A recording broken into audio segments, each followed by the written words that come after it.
a mouthful, but I practiced saying it 10 times before the event.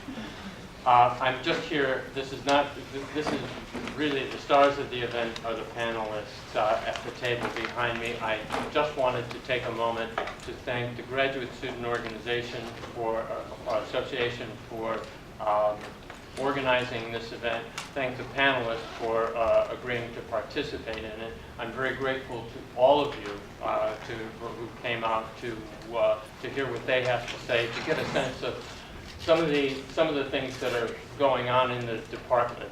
We are an intellectual community, and an intellectual community depends upon the exchange of ideas, and so these are the sort of things. We don't all work in isolation, but rather build from the ideas of one another. So I think these are very healthy moments, exchanging ideas and getting a sense of where we stand. So thank you for coming, and thank you in advance for your participation later. Let me now turn the floor over to Marianne Stanev, President of the GSA.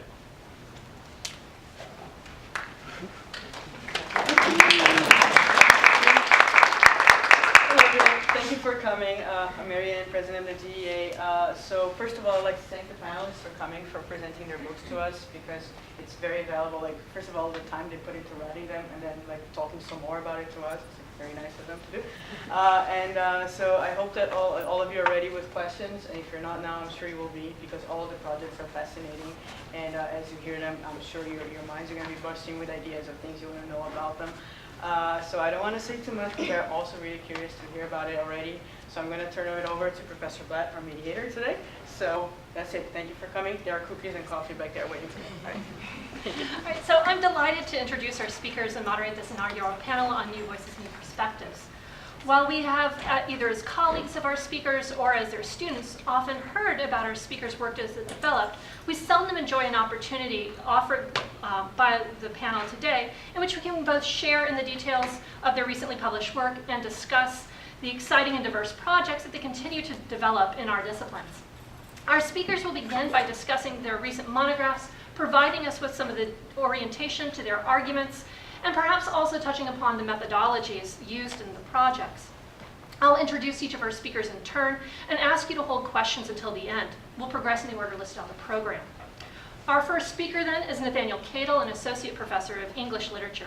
In his research and teaching, he focuses on late 19th and early 20th century American literature and the history of globalization. His new research into the relationship between the rise of modernist literature and the continued popularity of older genres, such as a historical novel and sentimental romance, has been supported by funding from the National Endowment for the Humanities and the Andrew W. Mellon Foundation. He'll be speaking today about his book, The Mediating Nation, Late American Realism, Globalization, and the Progressive State. Thank you, Heather. What I'll do is I'll read a brief summary of the argument of the book, which is fairly easy to do since I've been summarizing it for years now. And then I'll talk a little bit more about the history of the project as it developed, which I think might be a little bit more instructive because it touches on certain developments in the field and certain shifts in my thinking about theory and about methodology. So I'll probably go back and forth between reading some notes and talking, but I'll start off with the summary of the argument. My book, The Mediating Nation, is basically a re-examination of the relationship between the literary movement known as realism and the reform movement known as progressivism, both of which reached their peak in the United States just after the 20th century. The connections between these two movements have been noted by a variety of scholars, including both historians and literary critics, for a very long time. What I believed I had new to say about it, and what forms the core argument of the book, is that both seem to be responses to the emergence of a number of historical forces that we now call globalization. Mass migration, the rise of finance capital, new forms of imperialism, and so forth. The Mediating Nation contends that both realist authors and progressive activists turn to the state as the most viable entity for managing these newly global forces. Progressives sought to empower the state through legislation, and realists used their fiction to represent a multicultural American state that was, because of its diverse society, positioned to replace Britain and Europe as the center of the world economy and as the most cosmopolitan nation on earth. All of these ideas come together in a speech by Woodrow Wilson from 1915 that gives my book its title. Wilson claimed that the United States had become the mediating nation, the literal embodiment of all of the Earth's people. In the 5 chapters that make up the book, I go on to trace how this idea shaped the political and social logic of a number of key figures associated with realism and progressivism, including W.B. Du Bois, William Dean Howells, Henry James, Abraham Cahan, and Jack London on the literary side, and Woodrow Wilson, Jane Addams, Louis Brandeis, and Randolph Bourne on the progressive side. And I'll be happy to take questions about individual chapters. As I said, I think it might be a little bit more interesting to talk a little bit about the history of my own thinking about the project. First of all, as is probably true of my fellow panelists, and I think of most scholars who write their first book, my book grows out of my dissertation. So that means that it's something that I've been working on off and on for about 10 years. So if for those of you thinking about dissertation topics, just remember you'll be living with them for a very long time. A lot of things actually shifted, not just in my own thinking about the book, but in the field of American studies and American literary studies during that time. And I think that that actually had some bearing on how my book both reflects and attempted to engage some of those changes, both as a dissertation and as a book project. When I entered my PhD program in 2002, I was fairly committed to undertaking research that was transatlantic in focus. And by transatlantic, I mean primarily Anglo-American. I had studied abroad in England. I was fascinated by the international novels of Henry James. And like a lot of English majors, it's safe to say that I was an Anglophile myself. Early on in graduate school, however, I learned that that sort of transatlantic research had basically become passé. And there were a number of other forms of transnationalism that were gaining traction, border studies, hemispheric studies, and so forth. At the time, a number of literary scholars were beginning to lay claim to the broadest term possible, that of globalization. PMLA, which is the publication of the Modern Language Association and is ostensibly the leading journal in our discipline, published a special issue on the global in 2001. And ESQ, which is one of the leading journals in the field of American literary studies, published one in 2004. It's also worth noting that in the early 2000s, globalization was still a relatively new term. It's one that emerged out of the social sciences in the early and mid-1990s. And in some ways, I guess I was perceived as having chosen a sexy topic because it was very topical in the early 2000s. That's probably true, at least insofar as I was able to parlay it into a tenure-track job. But also, by the time I began thinking about the book, as opposed to just dissertation, a number of other things had changed about the thinking of globalization as well. I really could no longer simply invoke globalization as a concept and expect to see my work get published. In some ways, that's actually probably the best thing that happened to my project for 2 reasons. First, it forced me to make a more specific argument than that there was just a nation understanding of globalization in the writings of American realists, which is about as far as my dissertation took the idea. Second, since globalization was increasingly being interrogated as a term that masked drastically uneven power relations between wealthy and poor nations throughout the world, it forced me to rethink the more or less celebratory way that I was invoking globalization. And I was, in my dissertation, I think, invoking globalization in a fairly celebratory way. I was a relatively privileged white male who studied abroad, so it seemed like a good thing to me. This is where I view the most important development in transnational studies since it began to emerge as a field in the humanities, and how it really helped me to rethink the book that eventually emerged. And that is that in the last 5 or so years, the state, right, the state as a form of government, has really reemerged as an important part of the processes of globalization. In some cases, globalization and transnational processes may in fact strengthen rather than weaken state power. And that led me thinking historically to the progressive movement and thinking about the way that the state actually figured in discussions about what we now think of as globalization in the late 19th and early 20th century. So what I would say is that in terms of the theoretical interest, I've always been interested in transnationalism, and more specifically in globalization, but I think that the understanding of globalization that has developed over the last 20 years has become much more sophisticated, and as a result, I think I've become much more sophisticated in my thinking about it. A final point that's also probably worth pointing out, just because it may reveal something about my own teaching and my own scholarship, is that my own training at the University of North Carolina at Chapel Hill was heavily influenced by American studies. There were 2 American studies scholars who were on my dissertation committee.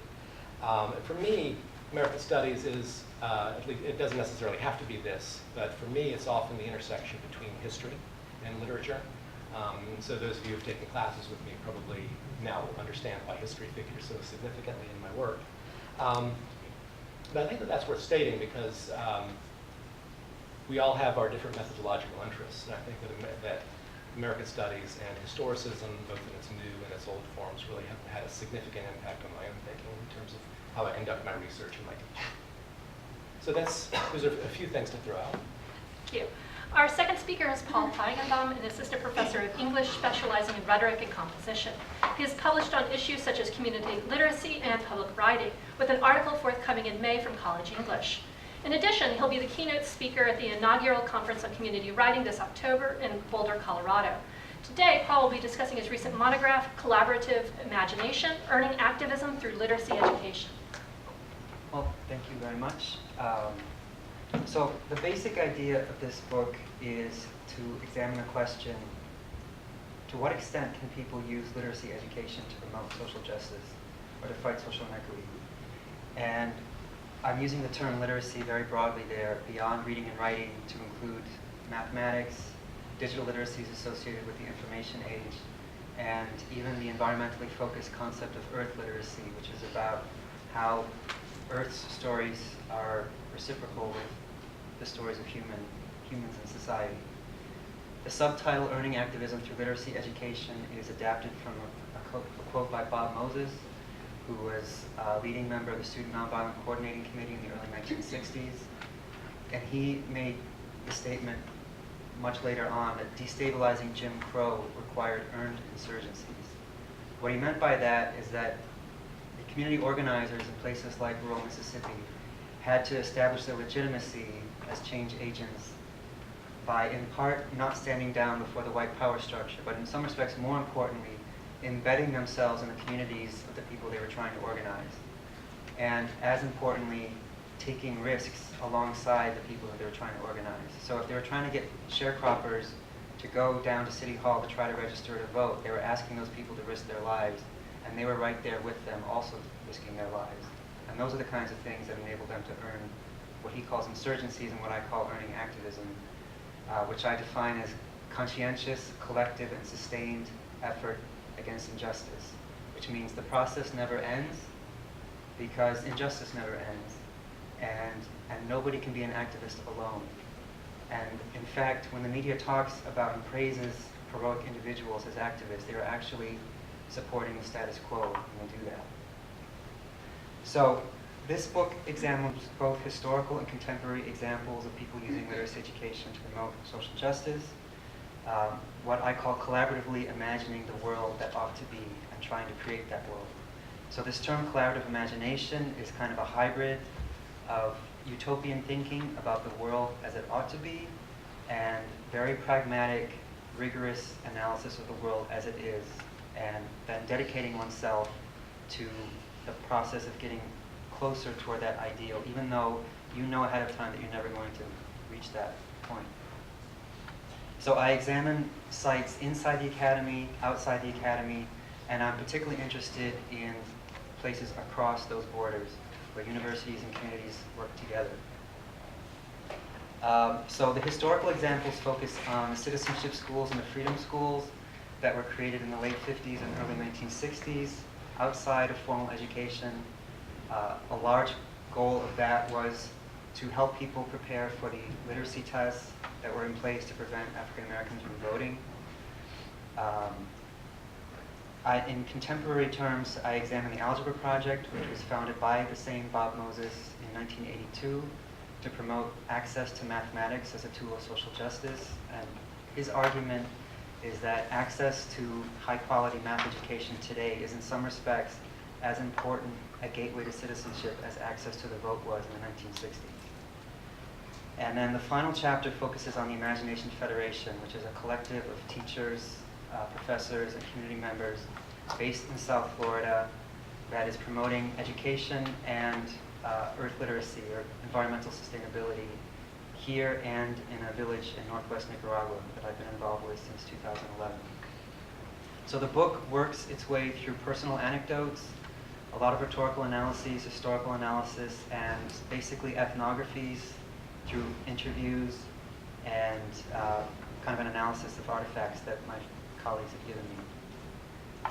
So, and I'm happy to talk about that more in the Q&A, but I also want to talk more about the origins of the book, which I mean, also it harkens back to my graduate studies. I'd say in different ways than Nathaniel's. This was not directly connected to my dissertation. I basically had to rewrite it from scratch after getting to Miami, which was a whole different set of challenges. But the introduction to the book talks about how I worked myself on this pathway. As a college student, I would have to say I was a pretty self-absorbed person. I wasn't really interested in activism or any of these things. And it wasn't until I got to graduate school and started taking courses offered by the English department that were very cultural studies focused and asking questions about oppression and justice and making me think that this is what I should be dedicating myself to. But ironically, most of those classes were not helping students develop the tools to actually follow through with those ideas. And that disjuncture I found frustrating, and it actually caused me to drop out of graduate school in the middle of everything and join the Peace Corps, thinking that that was going to, solve everything. In reality, I just confronted a new set of challenges, some of which are related to the American government, some of which are related to the government of Uzbekistan, which is the country that I was in, that used to be part of the Soviet Union. And part of it was my own thinking that I could go by myself to this other country and kind of be an activist by teaching English as a foreign language. I was living in the community to some extent, but I was not really embedding myself in the community, and I was certainly not taking risks in the ways that people there have had to do. If you know anything about Uzbekistan, you know that the government is highly repressive, and so anybody who stands up against the government is putting their life at risk. Whereas Peace Corps volunteers were never in that situation. So I decided to go back to graduate school, finish my degree, and try to recast myself as a community-based scholar and teacher, trying to get my students involved in the community, trying to get my scholarship to reflect my community interests, and to build relationships with people. And that's why I kind of had to start over when I came down here, because I wanted the scholarship to come out of actual community relationships that I was building, and that meant building relationships. So the Imagination Federation was a really important thing for me because they were already doing this kind of work, and instead of having to go out and try to find something from scratch, I was able to latch on to the work that they were already doing. And that's kind of part of my argument, is that scholars have to stop thinking that it's on them to go out into the community and find research questions from scratch. There's a lot of great work already happening that we can become part of, and that's part of the process of leveling traditional hierarchies between universities and communities. So, yeah, those are the main issues that I wanted to introduce to you. I increasingly have tried to get my students involved in things, and I'd be happy to talk about that also in the Q&A. Thank you. Our next speaker is Jason Pearl, an associate professor of English literature. His research and teaching focus on restoration and 18th century British literature. He has a new article forthcoming from SEL on imaginary voyages and the history of the novel, and his new book project concerns a prehistory and early history of flight and aerial representations in the 18th century. He'll be speaking today about his first book, Utopian Geographies and the Early English Novel. Thanks. So I'm sure that there's something really ironic about being labeled as a new voice and a new perspective, because my experiences, I imagine everyone here, can sort of verify this, is that this feels very old to me. This is something that goes way back to the beginning of my dissertation and even earlier. So I want to give you a little bit of a sort of nuts and bolts history of the project, what it felt like to, what it looks like to write this thing that took about 10 years of my life, almost, way too long. My project actually began in the classroom before I even started doing a dissertation. I taught a course. The very first course I taught in grad school was called Utopias and Dystopias. And it went from Thomas More to Francis Bacon to Gulliver's Travels to a novel by Samuel Butler called Erewhon, which is an anagram for nowhere, to Brave New World in the 20th century. And at that point, I started to become interested in representations of geography and boundaries in utopian writing. And specifically, what I mean by that is the sort of distance that's necessary for a utopia to be imaginatively viable, or to enable a sort of suspension of readerly disbelief, but also the kind of geography that's internal to a utopia that sort of prevents history, that sort of maintains a kind of sort of a utopian ideal and prevents it from changing in time. So, and I also became interested in how with Huxley, not so much with Butler in the 19th century, but generally this happens in the late 18th century, how the utopian enclave, that's one of the theoretical terms that people use for this, the space that's necessary for utopia, becomes cast forward in history rather than cast on some obscure island in the South Seas or in some undiscovered continent somewhere on the South Pole. So all of this sort of led me to a few overlapping fields of inquiry: the history of science and geography and spatial theory, utopian studies, and in particular the history and theory of the novel. And I started specializing in 18th century studies and the history of the 18th century novel when I was doing my coursework, and when I started to think about writing a prospectus for my dissertation and writing that dissertation, I wrote a dissertation that ended up being totally different from the book, but the book ended up having chapters on Margaret Cavendish, Afferbain, 2 chapters on Daniel Defoe, and a chapter on Swift that actually does sort of carry forward some of the ideas that I had, in trying to struggle my way through an undergraduate class the very first time. So my idea was that utopian ideals sort of move from geography to the future in the 18th century, not simply because of the history of geographic exploration and the so-called scientific revolution, although those developments are really important. My idea was that the formal innovations of the early novel really did a lot to kind of drive that change. And what I started to discover was that there was a pattern in these novels that I was looking at. They all would sort of imagine a utopian geography.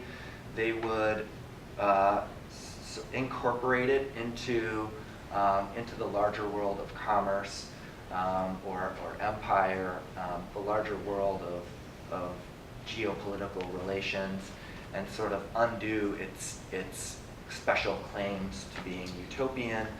But these novels would also send travelers back home and give them, and they would therefore transform, this is the terminology that I use in the book, transform utopian geographies into utopian interiorities and utopian sociabilities. And by that what I mean is, those are just sort of fancy ways, I guess, of saying private experience and connections with other people. So what I was interested in is what happens when utopia, there's this moment, I think, between utopian literature being cast onto faraway islands and utopian literature being cast into the future in the late 18th century. And I was interested in what happens when utopia ceases to be this distant island, but instead becomes a kind of ideal that returns home with a sort of otherwise disenchanted traveler. And so the book is about what would utopia look like, basically, if it could be domesticated, if it could be practiced on whatever scale possible in 17th and 18th century England.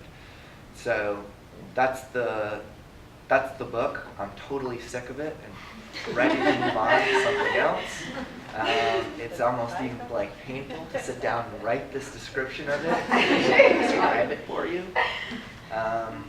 It's been the sorts of, I mean, all of us have probably experienced this. You see people at conferences and they say, well, what are you working on? And you tell them and you sort of like, you start to do it on autopilot. And you have to sort of, and then there are these conversations that you have with editors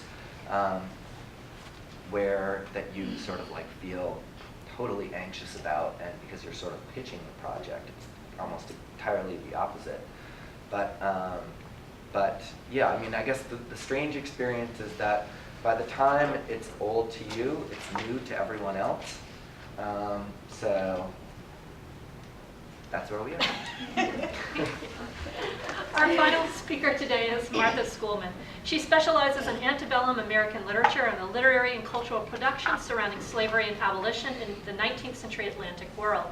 She's a co-editor of the essay collection Abolitionist Places, and her current work develops her interest in anti-slavery writing, both spatially and temporally. First through a series of essays on neo-colonial agrarian imaginary that developed among U.S. intellectuals in regard to post-emancipation Jamaica in the years leading up to the U.S. Civil War. In a more preliminary way, she has also been developing some new work on the significance of the work of a group of civil rights era historians who viewed themselves as neo-abolitionists to how we theorize slavery and anti-slavery in the academy today. She'll be discussing her first book, Abolitionist Geographies. Thank you, Heather. Thank you all for being here. As some of you know, I'm new at FIU this year, so I'm always delighted to be someplace where more than a few people look familiar. So thank you all. As you're probably maybe starting to pick up, there's some similar themes or things that we share. In my case, because obviously we're all selfish, the things that relate to me that have already been said have to do with nation, activism, geography. So in any case, so basically, to put it very modestly, I wrote this book to change the way people think about abolitionism. Basically, it also started as a dissertation, and I developed this project in response to what I saw, when I was kind of a graduate student studying 19th century U.S. literature, as this kind of premature consensus about the politically suspect nature of abolitionism. And it seemed like in the 90s, scholars had sort of started to agree that there was something like an outside agitator suspicion to be given to abolitionists, because obviously structurally abolitionists were not slaves and were not masters. They were sometimes ex-masters or ex-slaves, but for the most part they were outside of the system, right? And so there's something suspect about that. And in my view, geography became a way of thinking about this outsideness, this exteriority. And so in the critical tradition that I sort of started to absorb, it seemed like abolitionists were being aligned with the kind of abuses of imperialism in two ways. So the first way I started to notice was that abolitionists were kind of metaphorically aligned with kind of on an international scale with this kind of colonialist urge to kind of take over and reorganize the lives of the enslaved, imagining their lives post-slavery as kind of formed in the especially white abolitionist image, so that kind of imperial imaginary. And I think on the national or US scale, it seemed like the controlling metaphor was this kind of acknowledgement that if you've seen maps of the 19th century US, it's always changing, right, decade by decade. And one of the things you notice is that westward expansion is very much was driven by north-south conflict. So every time when the North and the South were arguing over slavery and anti-slavery, all of the literal political compromises were all about adding new states to the West that were supposed to balance things out. So abolitionism, so in a way, the slavery debate became an engine of westward expansion of manifest destiny.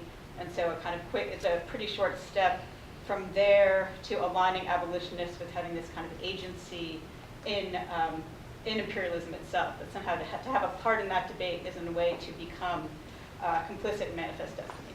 So that, in my view, were the kind of two things that everybody thought except for me, or so it seemed. Okay, and so what I wanted to do, and so I got interested in sort of peeling back those master narratives, those kind of grand stories, and thinking about what abolitionists themselves actually thought they were doing and what that had to do with these dominant spatial formations from the 19th century, westward expansion, manifest destiny, and kind of global, especially British imperialism. And so basically I call my alternative formations abolitionist geographies. And so here are just a few examples of what I ended up focusing on instead. So on kind of a more international scale, kind of aligning with this idea that abolitionism was somehow connected or metaphorically related to colonialism, I kind of got interested in the extent to which US abolitionists in the 1830s, 1840s, 1850s became kind of eager students, observers of the emancipation process in the British West Indies, so Jamaica being the largest, but also Barbados, places like that. And they were interested in observing the process by which the formerly enslaved in the British West Indies became free between 1834, and then there was a kind of process between 1834 and 1838, and then it kind of, things moved on from there. And so the idea of kind of using the West Indies as a laboratory of freedom, or kind of intellectual laboratory for freedom for abolitionists became very common. And what most of the people I studied concluded was that the imperial model being pursued there with an administered emancipation where the rights of the formerly enslaved were tightly controlled was rejected by these abolitionist thinkers as too coercive, too aligned with empire, not radical enough. So that's the first idea, that abolitionists were just these kind of unthinking partakers in the imperial model, like they actually had ways of thinking about that themselves. And so what abolitionists tend to do, I argue in the book, is they kind of took this critical stance toward the British West Indian process.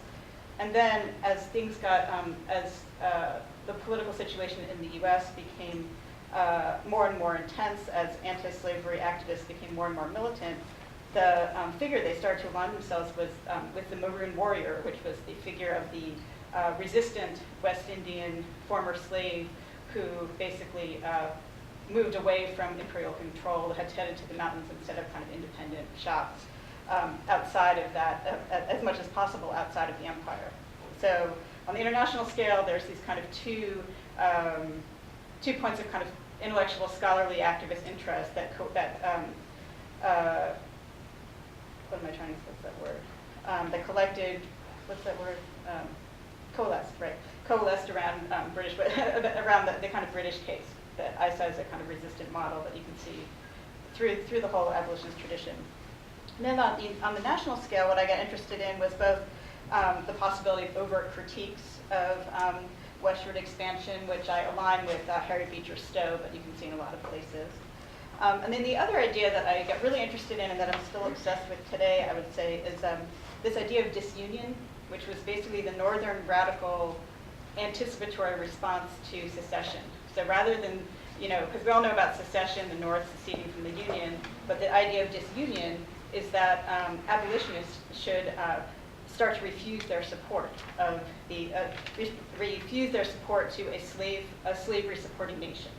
Right, so again, it's a kind of a radical spatial rejection that was associated mostly with William Lloyd Garrison, and was also quite popular with the New England transcendentalists in their abolitionist movement. So this kind of thinking you can see through Thoreau's works, like if you've read Resistance to Civil Government, he's basically making a disunionist argument when he argues against voting, when he argues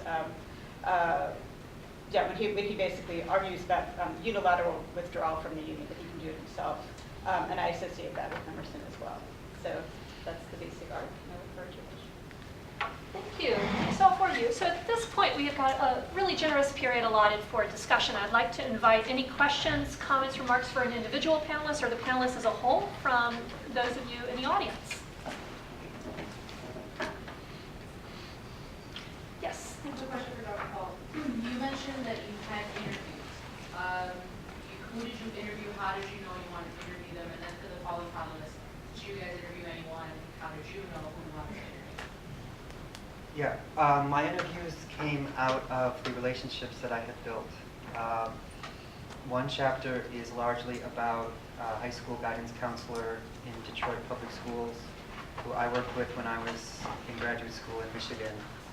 I call him a frontline progressive because he's really been facing the constraints that anybody who believes that education should be a force for equality in our society, which is what we say education is supposed to be.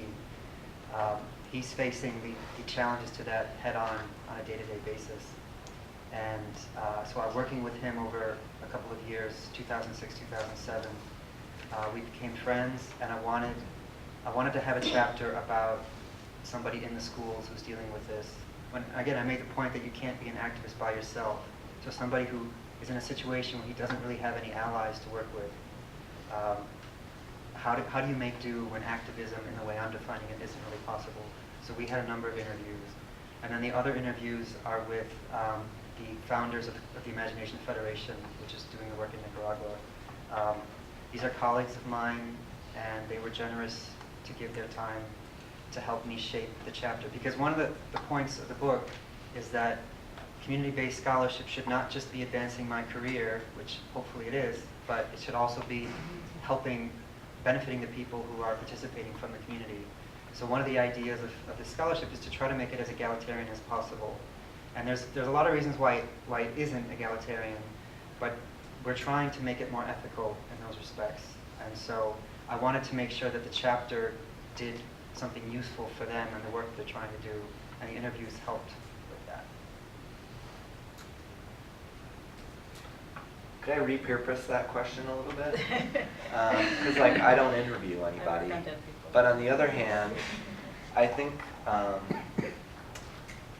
it would be easy to get the impression that the work that goes into making this kind of book or that kind of book or that kind of book is very solitary. But in fact, it's so collaborative. Nathaniel's read lots of this book. I've read lots of his book. We learn from our students. We go to conferences all the time. We learn from peer reviewers. We learn from, we share work with colleagues all over the place through email and through invited lectures and that sort of thing. So it's very much not sort of like just one person alone in a room reading a lot of books and writing about those books. It is very collaborative, even though Well, there is some of that, though. I'm telling myself this in part because I get very lonely. It is though collaborative. Other questions? Yes. I have a question for Dr. Schoolman, and actually I think this sort of ties in with Dr. Feigenbaum's working on. So, did you happen to find in sort of teasing out this question of the abolitionist conceptualization of geography, was part of the abolitionist project at all sort of tied in with this, maybe a geographic literacy, sort of teaching other abolitionists or slaves about map reading or navigation or something along those lines? I don't know, maybe I'm taking a step. No, that's a great question, Frank. I mean, I guess in a few ways, I mean, geography was considered a kind of basic attainment. Like there were, if you look at textbooks from the early 19th century, like being able to draw the outline, being able to draw maps and kind of understanding geography was kind of what was taught in school. And Harriet Beecher Stowe's first publication was actually a geography primer, so she was kind of involved in the teaching of geography. Although maybe the other part of the kind of other thing I thought when you were asking is maybe more to the point, which is the scenes of kind of geographic instruction were somewhat common in anti-slavery writing, like Martin Delaney's Blake, which is a kind of late abolitionist / Civil War Black nationalist kind of radical novel that has a scene where the kind of educated former slave is teaching the currently enslaved people how to read a compass and how to kind of understand the North Star. And there was actually another kind of hilarious radical abolitionist named James Redpath who had this idea that he was going to raise funds to give guns and compasses to slaves. So the idea of geographic literacy was something that abolitionists kind of toyed with, and obviously there's a lot of mythology around the drinking gourd, knowing how to find your way north, the North Star. So I would kind of class that all with sort of discussion and myths about geographic literacy. Thank you. I mean, I didn't think about literacy necessarily in geographic terms, but the chapter that's about the citizenship schools and freedom schools is very much about this idea of what the scholar Kathleen Charon, in her biography of Sutton McCloud, she calls it practical literacy, which is the idea that literacy only matters to the extent that it makes a difference in people's lives in the world. And so I take that term and I call these schools practical literacy networks, which were basically, ways of people to build a network of education outside of formal school structures to promote literacy education. And it wasn't just about reading and writing, and it certainly wasn't for the sake of reading and writing. It was about getting people access to vote. There were math lessons that were based on like calculating the amount of money you'd have to pay for gasoline, helping people read catalogs so they could purchase things on their own, helping people read contracts and leases so that they couldn't get screwed over by somebody else. So it was all about literacy to improve people's lives. Yes. I have a question for Professor Pearl, and I think it does tie with the entire discussion so far. So about the idea of utopias as nation building, which ties into like literacy as nation building, and I guess literacy of maps, reading maps as nation building. So like let me just read it, it's probably easier. So one of the most fascinating aspects of your argument is its use of uncharted territories as a projection of novelistic imagination. Could you expand on the idea of imagined geographies giving rise to notions of nations as physical places, as maps, things that exist? Yeah, there are monographs out there that look at utopian literature as ways of modeling nationhood. And I think that I don't know exactly how to say this, but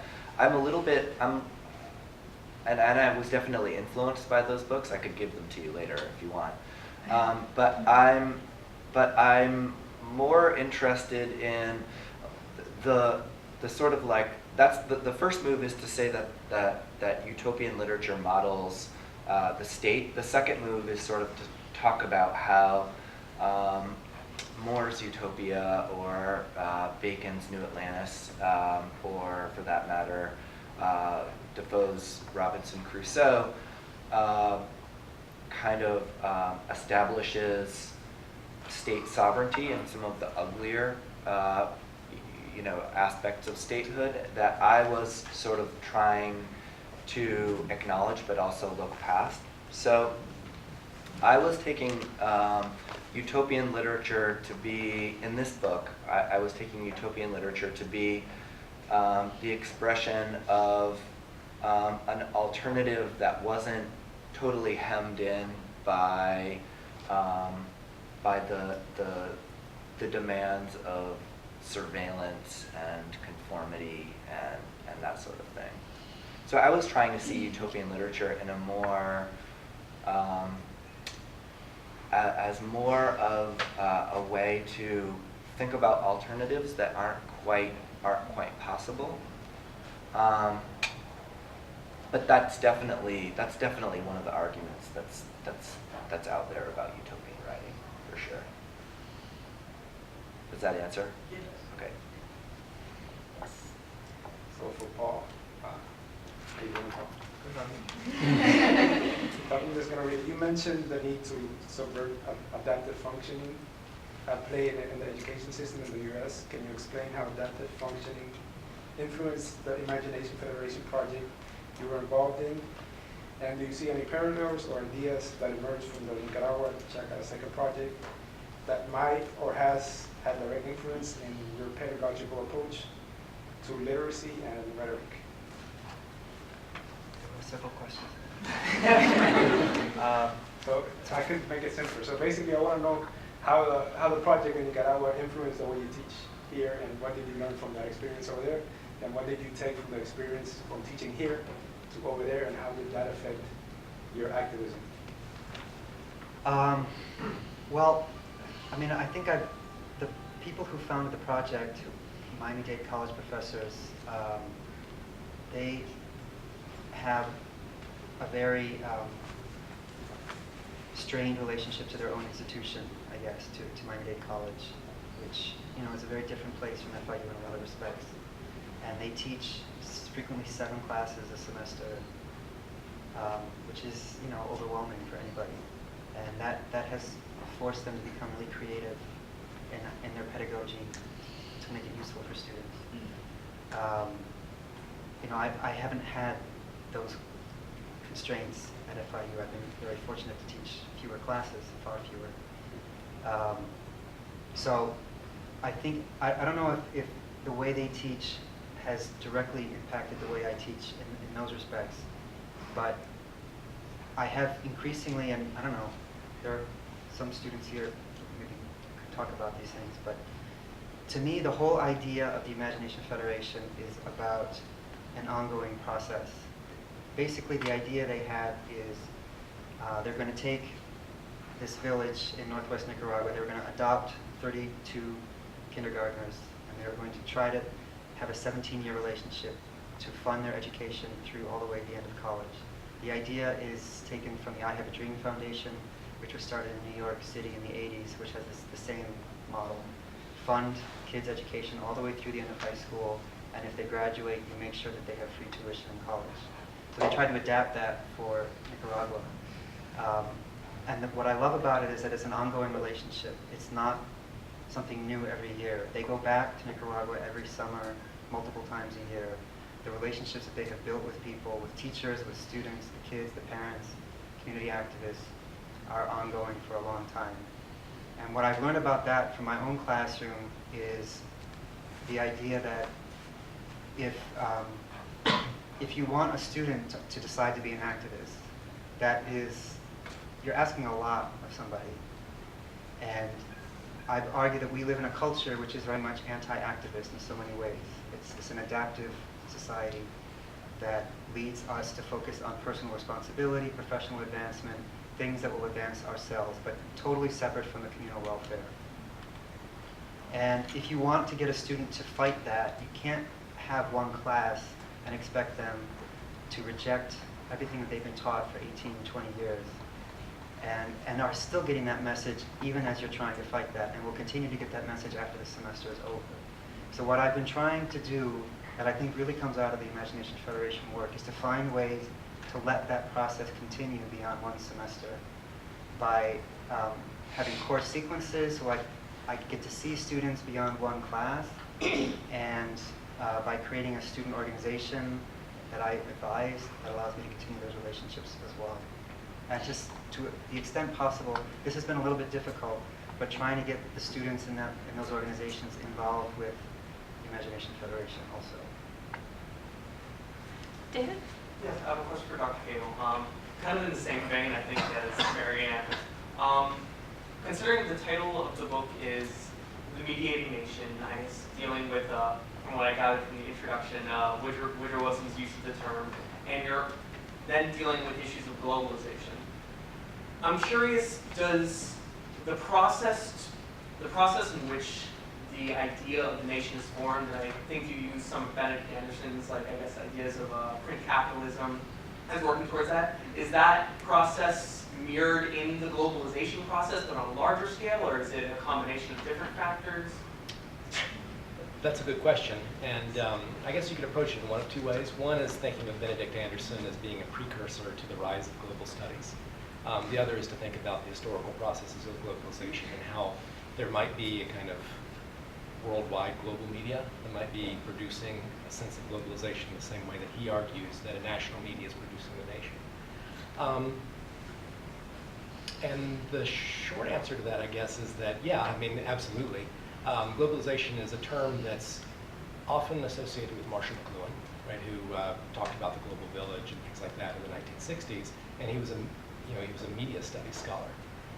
So I think that there's absolutely a lot of truth to that. The problem, of course, is that McLuhan is talking about the 1960s and 1970s rather than the period that I'm studying. So what I would always back up and acknowledge is the fact that what I'm describing here is should always be understood as a kind of nascent or emerging understanding of globalization. It's really not fully formed in the sense that we now understand it.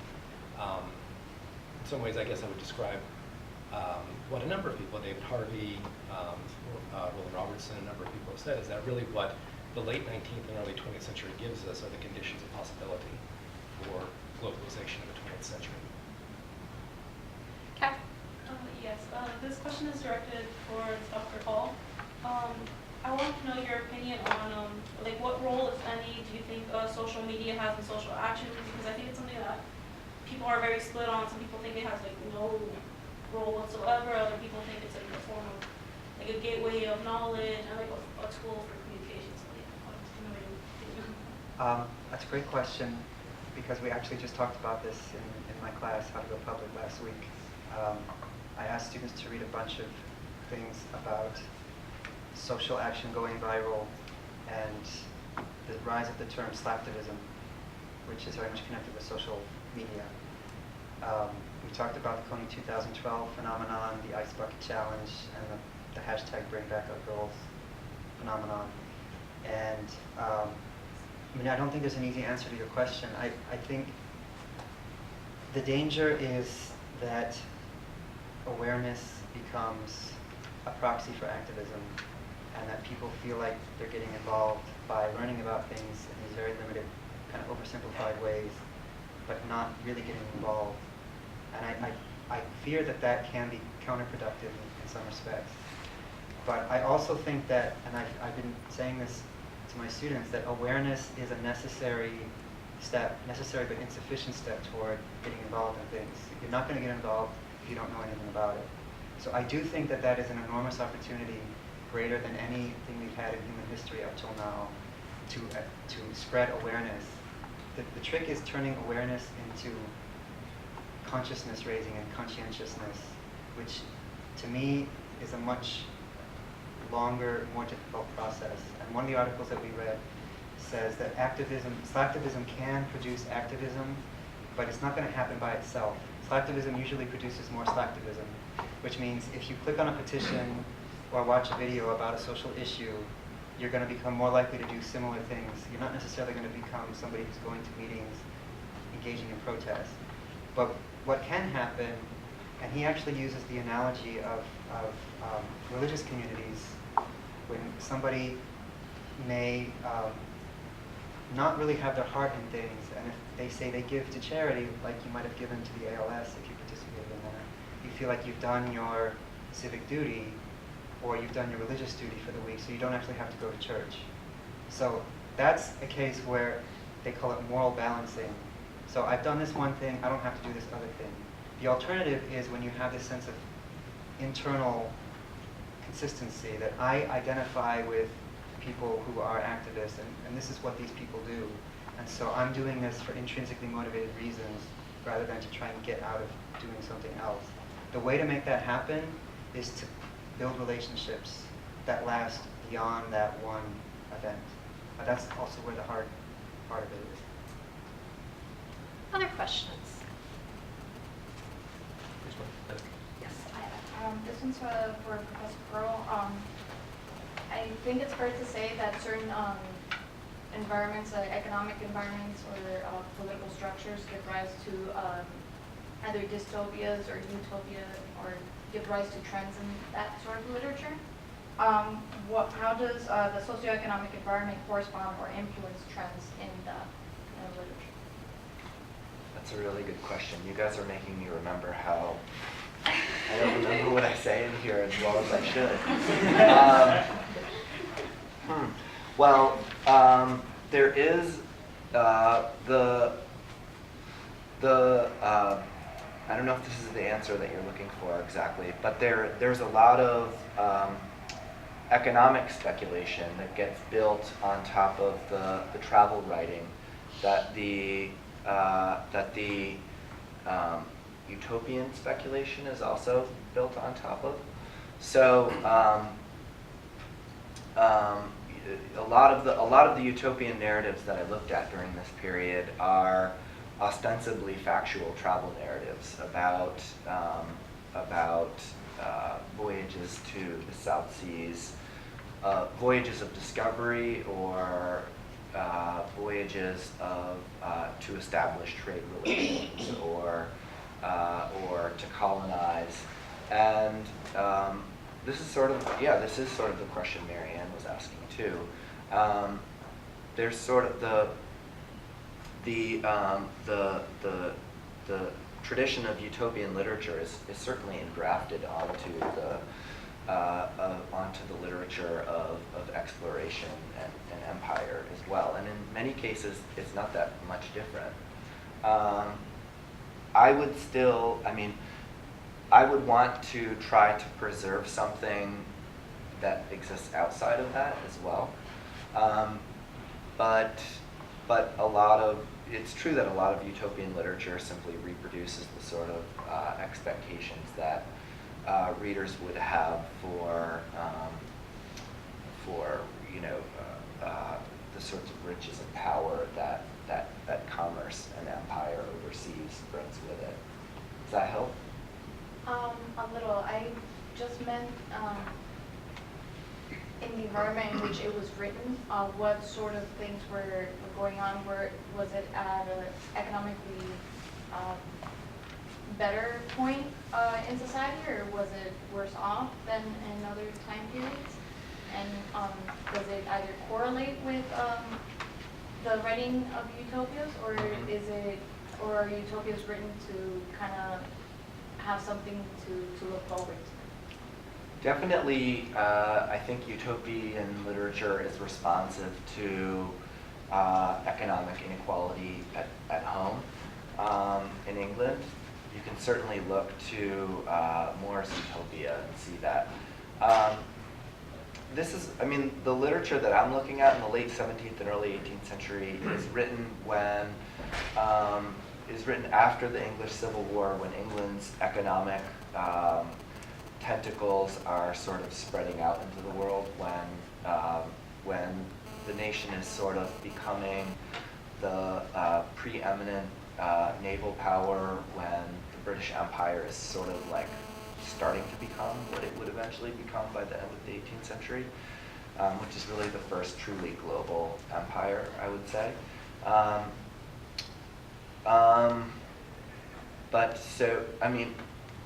I think maybe your question is like, is utopian writing responsive to a kind of readerly fantasy or something like that?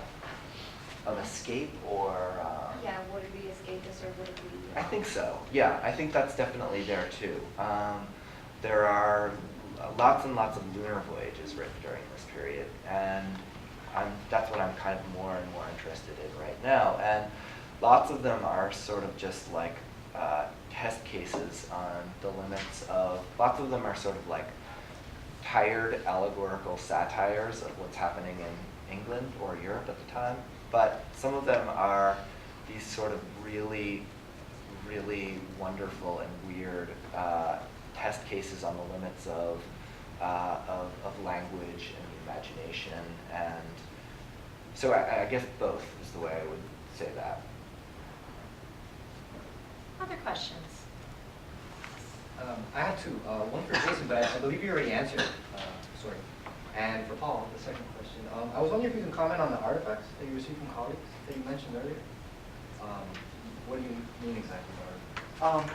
Basically, things that they had written to advance the mission of the organization, efforts at grant writing, and emails that we have sent. They actually, one of the things that I did to try and break down traditional borders is I teach a grant writing class here, and I actually taught the class at Miami-Dade College, and my colleagues took the class, and so they had to create a whole bunch of documents for that class, and the email correspondence, all of that, I asked them if they would contribute that to the artifacts, basically to help me tell the story of the Imagination Federation.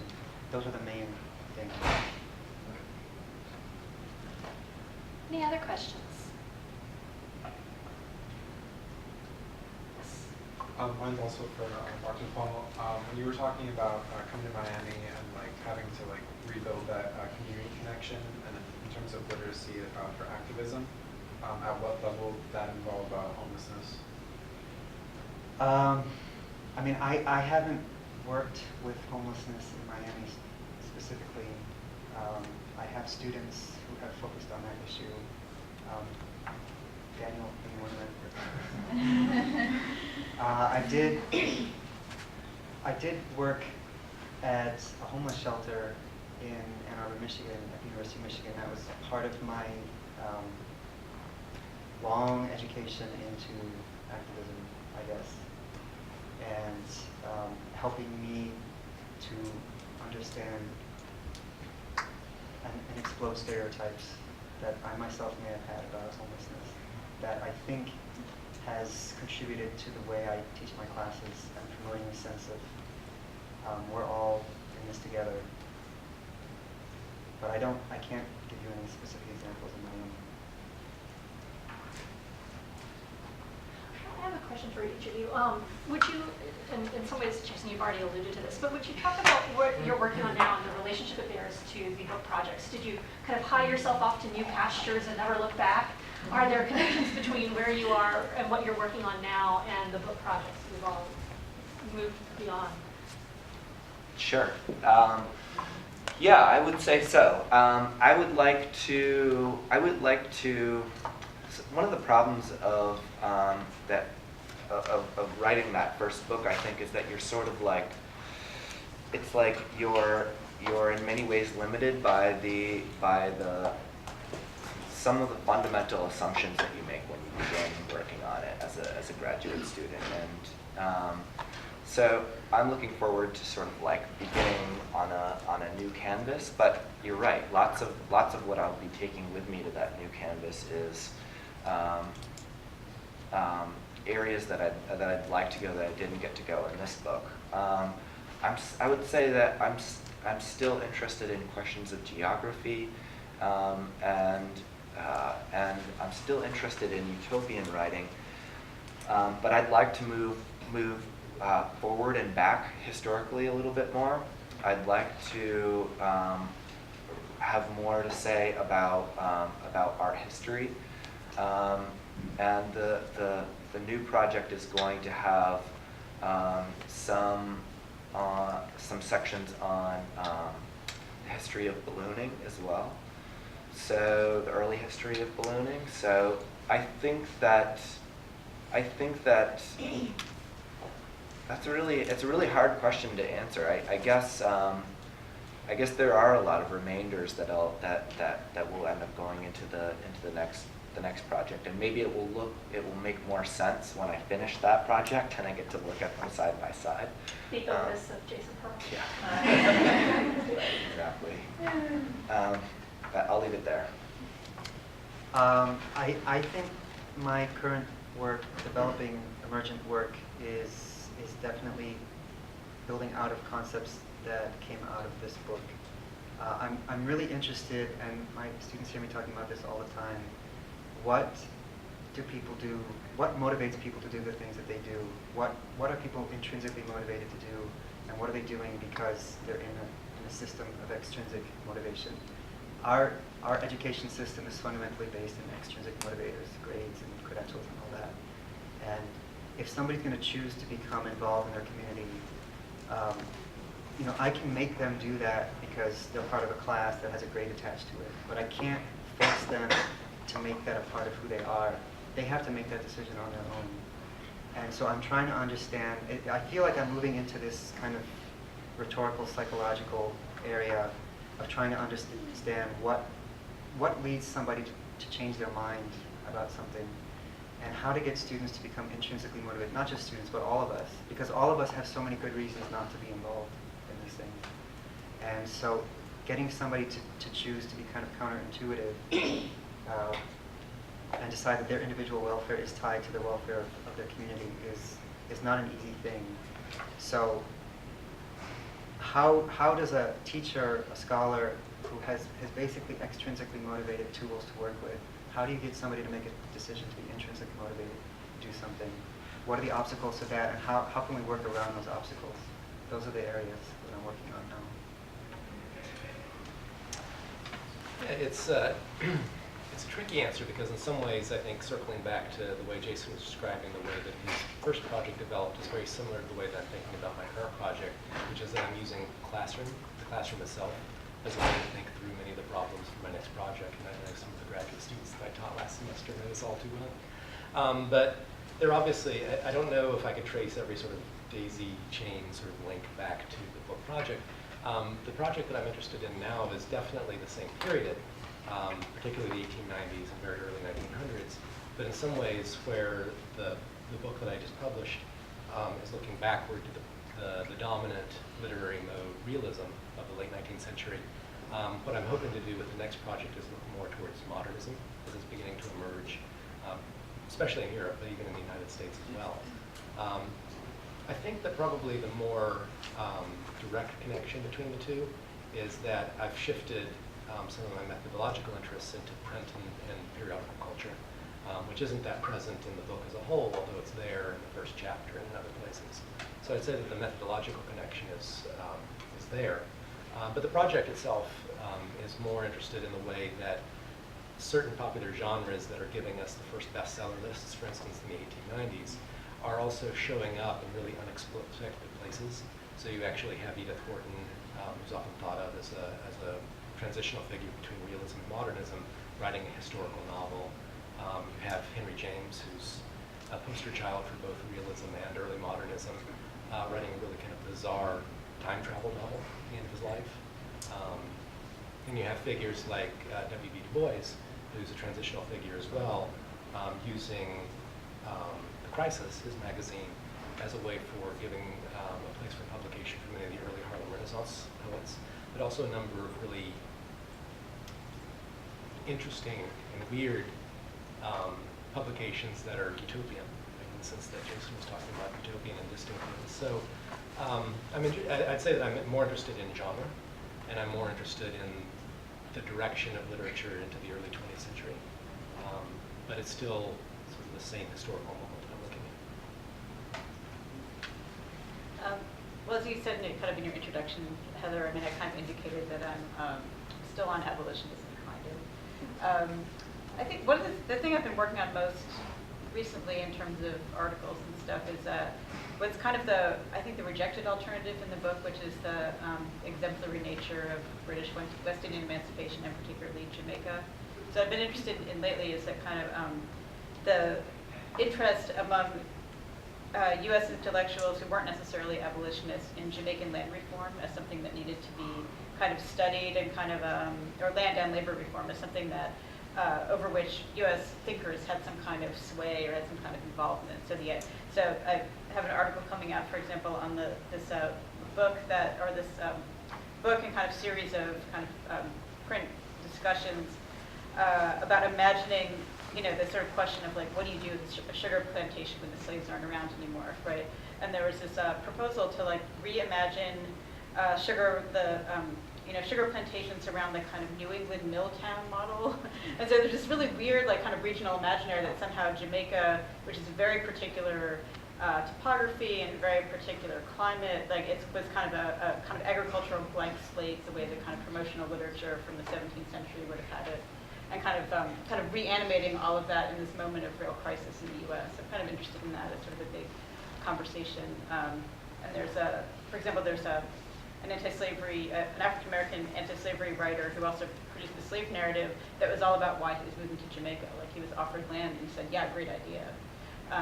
So in a way, what I'm working on there is kind of the counter discourse to a lot of what I'm talking about here is like, what did the kind of conservative or kind of more creepy Caribbean look like to some of these thinkers that the people in this book were trying to distance themselves from.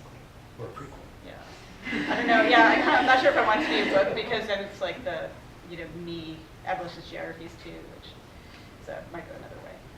But that's the kind of leftover stuff that I'm farming right now. Other questions? I think we're going to have to wrap up here then, or yeah. I see a connection between abolitionism and activism.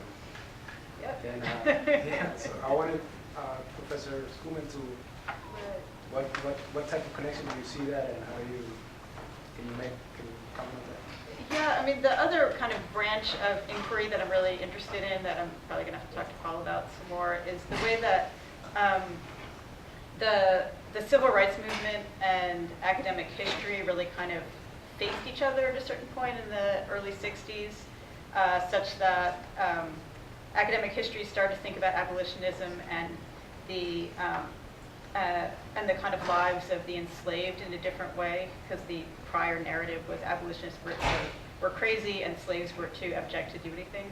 And so there was this kind of group of academic historians who called themselves neo-abolitionists, as Heather said, that basically looked at the civil rights movement and said, wait a minute, maybe we need to rethink this. And so there's like a book, one of Howard Zinn's early books is called SNCC, the New Abolitionists, right, the Student Nonviolent Coordinating Committee. So there's this kind of interest in bridging academia and activism, but I think that's also where the idea of the abolitionist as the kind of not so sensitive, not so embedded in the community, kind of just drive-by activist, like that kind of civil rights stereotype, I think, got painted on the abolitionists, and that's sort of how we got the idea of the abolitionists as kind of trouble. So so one of the things I'm interested in is kind of how that all went down, and then kind of how to think about the 1960s and the kind of 1840s and 50s in a different kind of dialogue. So I think that's probably where what I'm doing might kind of connect with what Paul's doing. Well, thank you all. I'd like to invite everybody to thank our speakers again for